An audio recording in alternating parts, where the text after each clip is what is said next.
My name is Llewellyn Griffiths. My label is Metal Couture. I have two shops, one in Fitzroy, Metal Couture, and this one in the city is Metal Couture. And I wanted to sort of have a more bespoke sort of luxury brand in the city.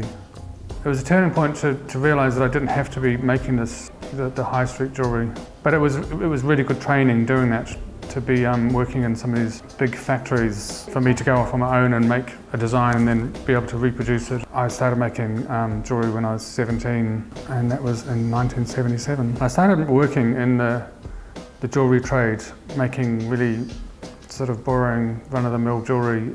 Someone asked me to make them a skull ring, and I made this ring, and friends kept on wanting them.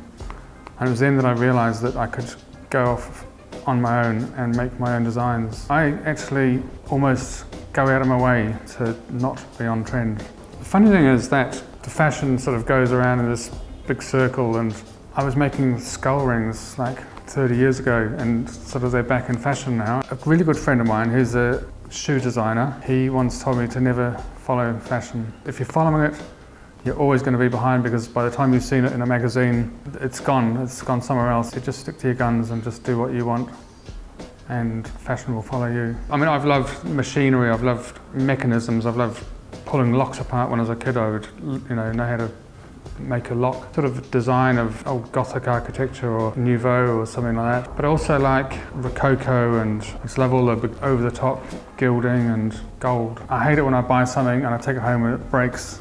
So I like to make things that are going to last. And I feel that a lot of things these days, they're just rubbish. A lot of fashion is throwaway, and people buy it and they throw it away. But people buy my jewellery because they want it to last or give it to their kids. What triggered my interest in Fred Hates Fashion? I loved the film.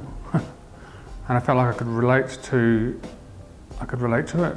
I do feel that film is an important, because it's filmed so easy, you can just make it on a little SLR camera these days and the quality is amazing. You get glittery diamonds and you just see them move. You only got to see them move and they sparkle, but as a photograph it's just still. I do feel it plays a big part in what's going on around us now. I remember going to Florence and just seeing every window, every door was just beautiful, and there was not an ugly thing in sight. Everything was carved and was made beautifully. Not much modern art inspires me much, I have to say. I like old things. And I have to admit, you've got to like this sort of style to appreciate it.